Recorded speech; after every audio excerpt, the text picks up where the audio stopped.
Hi everyone, this is Bic Benedict and welcome back to my Ninja Gaiden Sigma video guide walkthrough for Master Ninja difficulty, Chapter 10, Tairon Under Alert. So, I fast forwarded the footage of me backtracking into the ruined monastery to pick up Rachel's Warhammer. You might as well. You never know when you might need something. So I did fast forward the footage to spare everybody the hassle of having to watch me get it in real time. Anyway, I don't hate this level, but I don't like it either. Just because there are these very resilient enemies over here. So this first guy with the bazooka drops down right where I'm standing, and you want to just Azuna drop him, obviously. And your priority after that is to dispatch these flying drones via incendiary shurikens or windmill shurikens or flying swallows, whatever you want. So that guy right there that I guillotined through, you need to guillotine throw these guys, because if you try to fly swallow them, they will gut you with their bayonets, and it does a ton of damage. The guys with the bazookas, the difficulty is evened out because they have bazookas, which harm you a lot. I mean, a lot. You get a lot of damage taken off you. So to level out the playing field, so to speak, excuse me. Those guys can be, you can do whatever the hell you want to those guys, and it's no big issue. But these guys here, I was going to demonstrate me just flying swallow these guys just to show you what was going to happen, but I said, why take damage when I don't have to? Just don't fly swallow them. You can wind path off their heads by just jumping off of them, and that breaks their guard for a moment, and the only way to hit these guys is to break their guard. You can actually fly swallow them right after you've broken their guard, and you can get away with it. I think like the square, triangle combo will break their guard, but the guillotine throw always just throws them on their ass, and then you could go over to them and stab them to death, or Azuna drop them, which is the best way I think to do it. These guys are all over the place, and there's a terrific place to grind for money in Han's Bar, that area over there. I got $100,000 twice, and it only took me 20 minutes total. So I didn't go through the process in this video, but I'm definitely going to put an annotation in this video linking it to the video that I did for my other channel. It's the money. I did a whole money-making tutorial series for this game, and it's on my other channel, and I'll put the annotation link in there so you can click right on it, and it'll show you what I'm talking about here. And then you can just go to my playlist if you want. But the link that I'm going to be putting in the video annotation is going to take you to the exact place where I'm going to be discussing it in this video guide.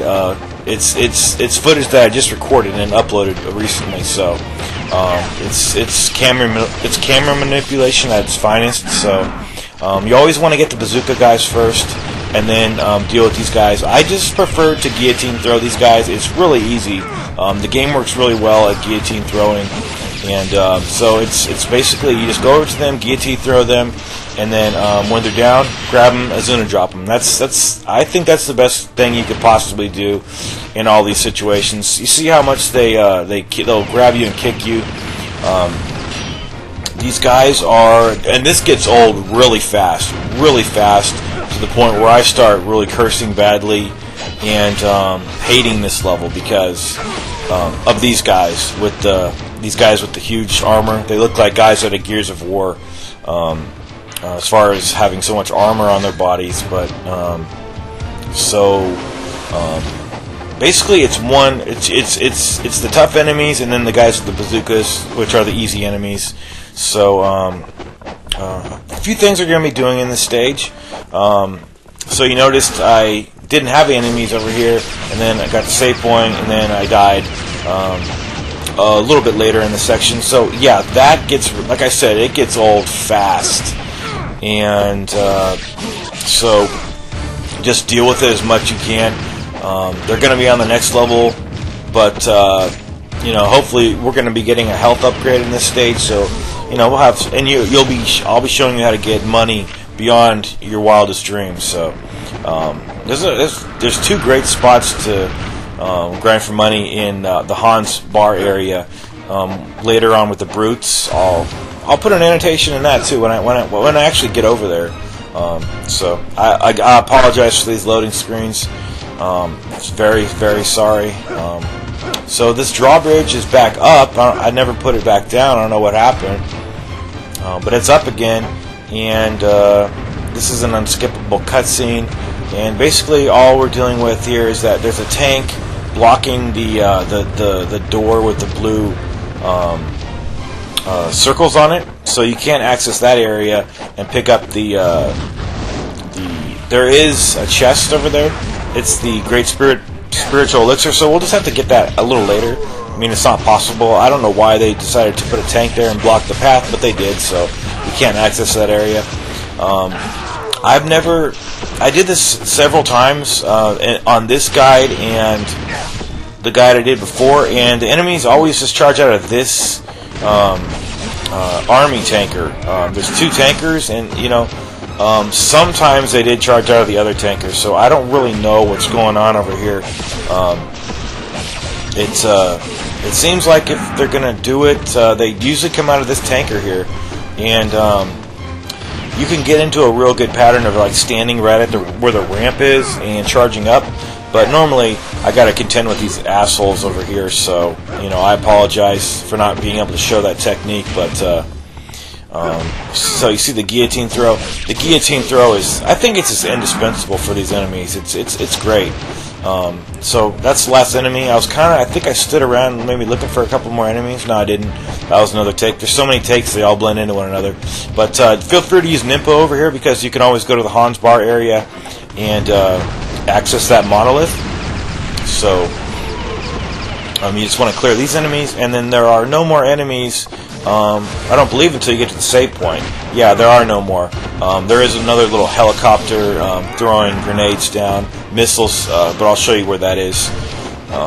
I think on Master Ninja difficulty, the one we're on, if you get hit by these missiles, you're dead, no matter what health you're at. So it's not hard to avoid. It's just, it shouldn't be. This is your 4th campaign through the game if you're playing on Master Ninja mode, legitimately, unlocking them one by one. So that shouldn't be a surprise. And another surprise, there's no enemies in this alleyway, which is thankful, but there are a couple out by the save point whom you should dispatch. But if you're really struggling or beeping with having low life, then you want to definitely save it and then kill these guys. If you haven't acquired, so that's the move right there, that damn move. So if you haven't acquired the Dabalacro, now's your chance to do so. But I'm still going to head on over there anyway. And also, I also looted that corpse over to the right, and he has the nunchaku, which I should have grabbed in Chapter 4, but I grabbed it off camera, and I just didn't recall that I grabbed it. I assumed I grabbed it, and I just didn't save it, so it was over there. So the nunchaku is over there if you want to grab that. That's what the body contains. So over here, there's a couple of Knightmares, and I would go into this fight with the Knightmares with a couple of Nimpos at least, just to expedite the death of the first Knightmare.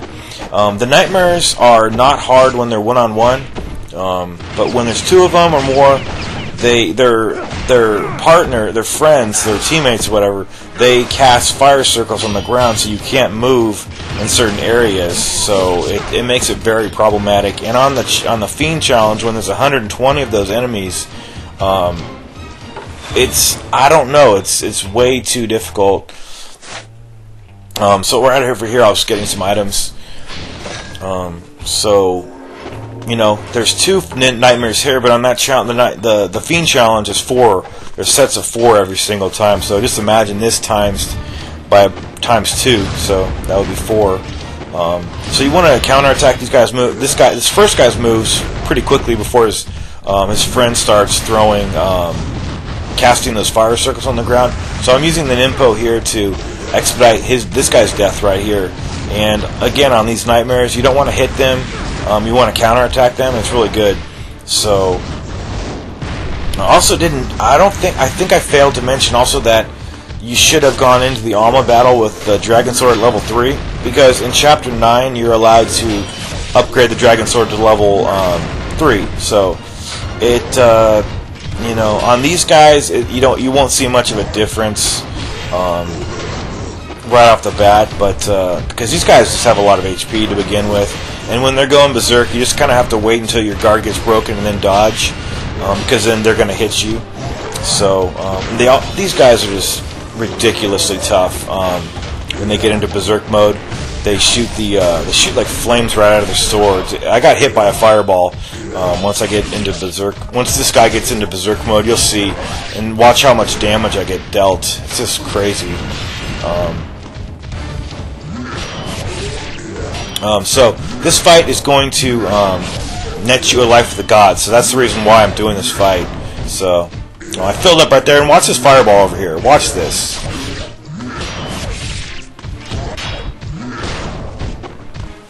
Wow, that's a lot. That's a lot of damage. Wow, I didn't think that they would shoot those fireballs at melee range, because I was at his melee range, so I didn't know that they did that. So the fiend challenge with those 120, I don't know if I can do it honestly without a trick. I know of one trick with the Dabalacro, but I don't know if I want to invest 5 hours doing that trick just to get one more key slot. So if anyone knows a better way, let me know before I get there, because I would very much value that. So I had the 9 Life of the Gods, so I'm applying them here, and I'm going to get my health upgrade. The boss in this stage is very easy, but I would recommend going to Hans Bar, and I think I'll put the annotation in the video right now. So I have an audio cue for myself to put it in. But right now you want to go to Hans Bar, even though I don't. I did off camera, and you need to go get $100,000 and get yourself a Life of the Gods. If you want to, you do get a Life of the Gods after the battle. So if you have 2 like I did going into the fight, make sure you do use one during the fight, so you can actually pick it up, unless you want to save it for later, which you can do. But I actually, like I mentioned before, I got $100,000 twice over, meaning I got the $100,000 first, then I backtracked and bought a bunch of stuff, and I ended up with like $5,000 left. So then I went back to Hans Bar and got my money back up to almost 99999 money. So you're gonna have to be doing that a lot in this game. Wow, that was another powerful hit. The amount of times that you have to grind to get $100,000 is very frequently in this game, especially if you want to get that unlabored flawlessness unlocked with the wooden sword. It costs a lot of money, so it costs over $100,000. So we're going to be doing a lot of more money grinding on the aqueduct level too, with the crawler enemies. So don't worry about you don't need the unlabored flawlessness unlocked at this point. I actually could have done it, but I didn't want to. So I'm going to head on over to this Alternator boss. He's the clone boss of Dynamo, and this guy's a lot easier. But I am going to bypass the skull door here, because I'm going to head back and get it right after the boss fight. I'm going to access that door. So at the outset of this fight, there's that one guy with the bazooka whom you need to dispatch first, and then I tried to charge off this here, but it missed. See, I think I carried the essence over a little bit. But this is not as bad as it looks. This looks very chaotic, and it looks like you can't do this, but it's very easy. All you need to do is equip your bow and stand underneath and wait till there's a lull in his bullet spray, and then just hit him. And even if he fires at you, like right now, see, he's firing at me, but he's not even hitting me. So he's not even like breaking me out of my stance. So I've heard several people complain about this part, that it's too hard and that you can't even get off a hit. But that's not true whatsoever. Just stand right under the platform of the opposite person you want to aim at. See, I'm standing under this platform right over here. I'm blocking, even though I'm getting damaged a little bit. See, watch. He's going to start firing at me in a moment, but it's not even hitting me. So you don't even have to worry about that. And then move your arrow over here, and then there's going to be one more bazooka-wielding foe across the way. And he has a 3-hit HP count, meaning you need to throw the arrow at him thrice, and then he goes down, and then you get a moment to breathe. So don't access that glinting area until you've got your bearings straight and you have everything. You have your melee, whatever melee weapon you want. I would definitely recommend the Dabalacro at level 2. That's the highest we can get at this point, level 2. And I also like to equip the Armlet of the Sun to deal more damage to Alternator. But all Alternator is the same boss as Dynamo, but it's a lot easier because there's no lackeys hanging around. So that just goes to show you how easy a boss can be if they're just individually fighting you. So here is a really good fight, and all I'm going to be doing is spamming Ninpo, and then it's going to deal a little bit of damage to him, and then actually quite a bit actually, and then I'm going to hit him a couple times with the Diabolacro, and then once my combo is over, I'm going to cast Ninpo again to immune myself from any of his attacks, and then just repeat the process. It works really well. So just keep dropping Ninpo, and then you see it's going to knock him back a little bit, and then get in a few quick hits with the Diabolacro, then press the Ninpo again. It works really well. So when the Ninpo is occurring, you're completely immune from anything. So it's a good tactic, and I purposely allowed myself to use this Talisman of Rebirth, knowing that I have one, and then I'm going to get one after this fight, so I'll have the 2 that you're allowed to carry. So this is just cakewalk. There shouldn't be no issues here. My strategy is very good, and I hope it's good for you too. But before this video ends and before we get to Chapter 10, I'm just going to take out a couple of these exploding barrels, which contain $100 each. Not necessary, but I'm a completionist. So see, I had $92,000 right there. That's how much money I have. So I'm going to... also, if you're not prepared to deal with a couple of enemies outside the door, I would recommend heading on over to the save point, saving it. It is going to take you to Chapter 10, but it's the same area. It's just going to have a little cutscene, then you can save it. You do definitely want to be cautious over here, though. See, I don't need to be cautious since I have a lot of items and stuff, but if you don't have any items and you don't think you can handle trying to get into the door before these guys can hit you, or you don't think you can handle defeating this little 3 enemy wave, just save it. It's, you don't want to lose the progress. So I'm going to head on into the skull door. We acquired this skull key in the previous chapter. Now we are going to enter the area over here. So this is the Golden Scarab there. This is the Life of the Gods. So that's our first one of our new 9 count. And this is, you see him do a couple of wall runs here. I was just double checking that I still had that one there, and then I got 1 Life of the Gods, and the only thing we're doing here is first I'm going to grab this Golden Scarab over here to the left, and then I'm going to use the bow, the strong bow that we just acquired. We don't have the bow anymore. It's called the strong bow. It's a lot faster and better. So this is optional, by the way. You don't have to do this, but if you want a $25,000 item for free, definitely want to do it. So I think that pressing the interact button kind of lines you up at the door. I didn't know that at first, but actually it didn't line me up at the door. So just kind of move around a little bit, and then all you need to do is shatter the glass, and then shoot the arrow at the switch, and then you'll get the cutscene with this treasure box, which contains a Talisman of Rebirth. So there's nothing to do over here else except purchase things at the store. I decided to go to the Miramasa shop and see if I had anything to get as far as trading in the Scarabs, but I had 22, so that's not going to give me anything until 25. So I decided to just not buy anything. I'll just buy stuff in the next chapter, and then I'm going to head on over to the where that treasure box was and grab it. I'm going to head on out of here. I really appreciate everybody's support for watching these videos, and I hope they're really helpful for everybody. I'm doing this to help people beat the game and record my progress. So I got a Ninja Dog rating, but I didn't really care. So everybody take care, and thanks again for watching.